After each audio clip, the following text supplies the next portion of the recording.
Okay, hello everyone, and I'm having an issue with my 2011 Buick Regal CXL. Has the Ecotec 2.4 in it.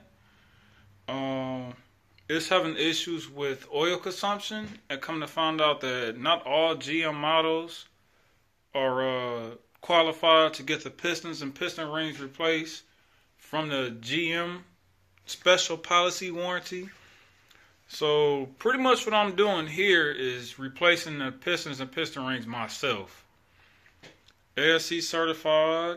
I've been working on cars since 2008. I graduated high school 2009. Did a 2-year Autotech program in high school. Then I did 2 years high performance in racing, and I got. I've been working at Volkswagen for a couple years, and now I work at another dealership. So I had my hands pretty much everywhere when it comes to automotive work. But I noticed that the cars start consuming about a quarter oil a week. So I took it in for a timing chain rattling noise, and my timing chains got replaced at a Buick dealership. Then a week later, something happened with the car and it cut off by itself, but it never did it again after that. So far, the problem is getting worse and worse. And it got to a point where I kept doing oil changes about every like 3 weeks, and it got annoying. So I wound up purchasing another car to drive, and I've been driving that till I came up with the money to replace all the parts for my Regal.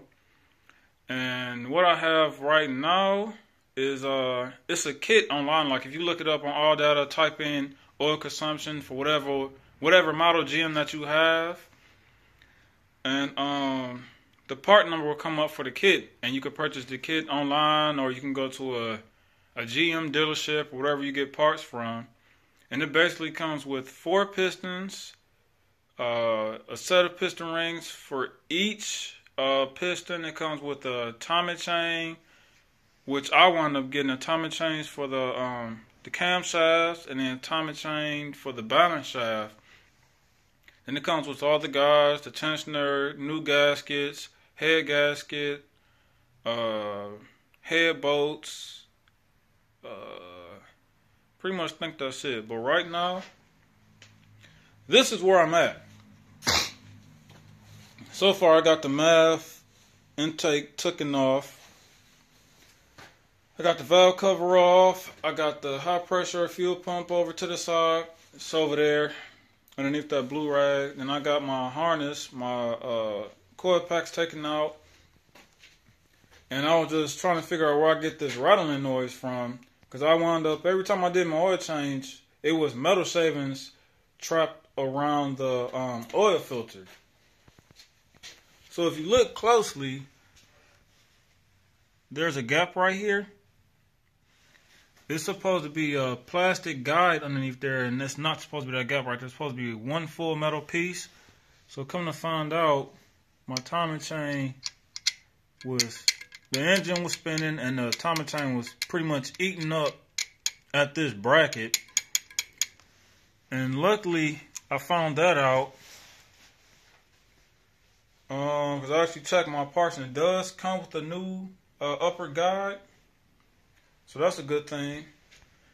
So right now, it's a little cold in here. I got a torpedo heater, but the shit burns my eyes like a motherfucker, even with the door cracked. So I'm just slowly chipping away at the car as I get time.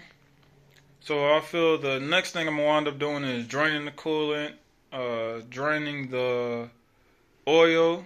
I'm going to pull off my intake manifold, and I'm going to pull off my exhaust manifold over there in the back and push it out of the way off the engine. I'm not going to completely take it out of there, but I'll have enough room where I can just unbolt it from the head and push it up out of the way.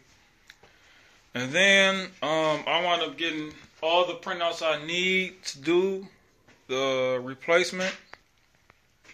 So once I get the intake and the exhaust manifold off, I feel the next thing that I have to do, I'm going to go through my paperwork again, but the next thing it asks me to do is remove the AC compressor, and I got to turn the engine over, top dead center for the number 1 piston, and I can pull the head off. Then I got to see if I have enough room down there around the front subframe to remove my oil pan.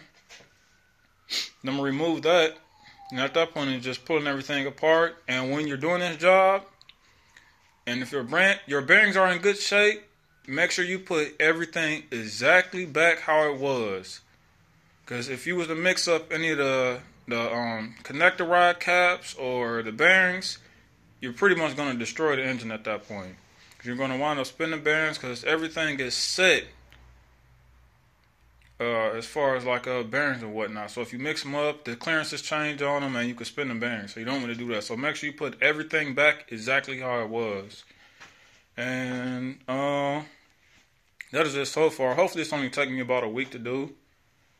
So I get this car back up and running and driving. I got a year and a half left on my car note, which it sucks because I'm still paying on the car that I have to do this type of work, and it's not covered at all. So I bought this car used, but it is what it is when you own a GM car. And life goes on. And that'll be it for today's video.